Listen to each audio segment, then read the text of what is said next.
अरे कब से भूख से मेरी जान निकली जा रही है। ये बहू क्या कर रही है? जी अभी देखती हूँ।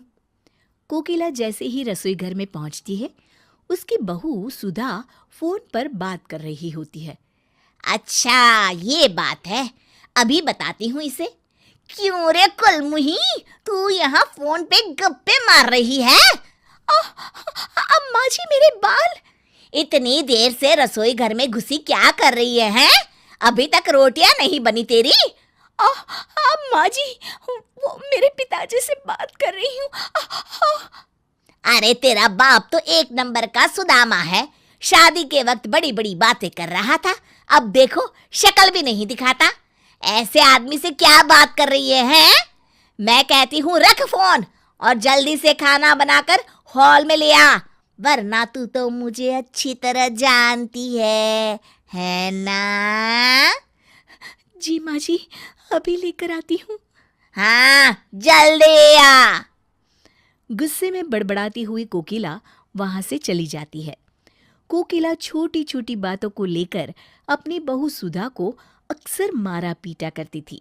अपनी पत्नी की इस हालत से अनजान सुधा का पति सूरज एक दिन ऑफिस के काम से दूसरे शहर जाने की तैयारी कर रहा होता है कि तभी, इसे भी रख लीजिए जी। अरे इस डब्बे में क्या है भाई? बड़ी अच्छी खुशबू आ रही है। रास्ते में खाने के लिए मैंने आपकी पसंद के आलू के पराठे बनाए हैं। ठीक है, इसे बैग में रख दो। अच्छा सुनो, अब मैं निकलता हूँ, तुम अपना ख्याल रखना। हाँ जी। सूरज वहां से चला जाता है। इस तरह सुधा के पति के दूसरे शहर जाते ही उसके सास ससुर के अत्याचार और बढ़ जाते हैं।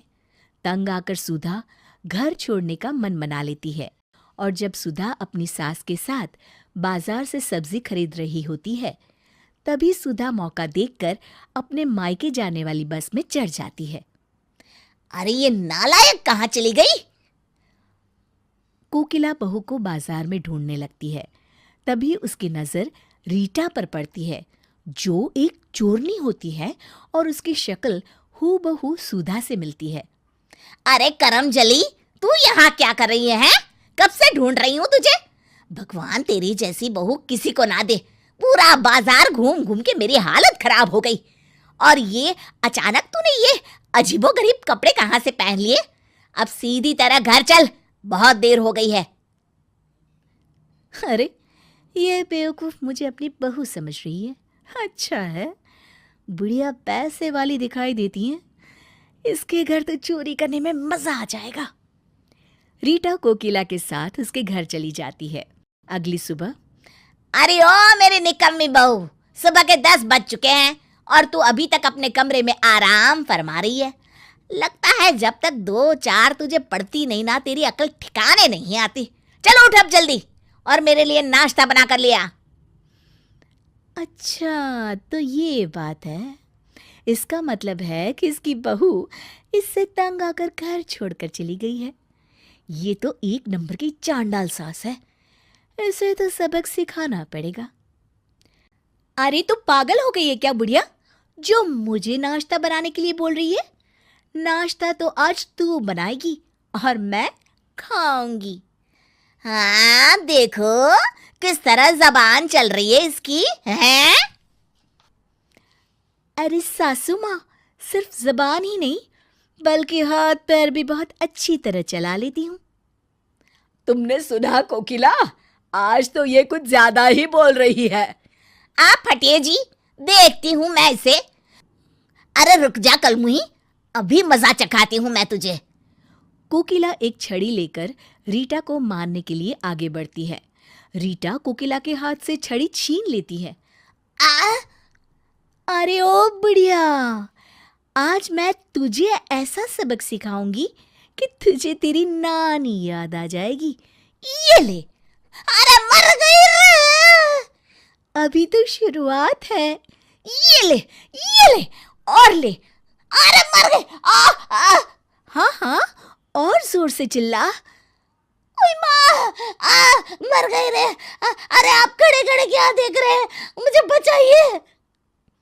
अरे ये क्या बचाएगा तुझे, मैं इसकी भी अच्छी मरम्मत करूंगी। ये ले खुस्सड़ बुड्ढे।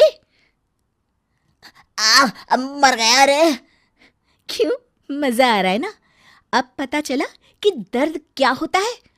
आज से तुम दोनों घर के सारे काम करोगे, समझे?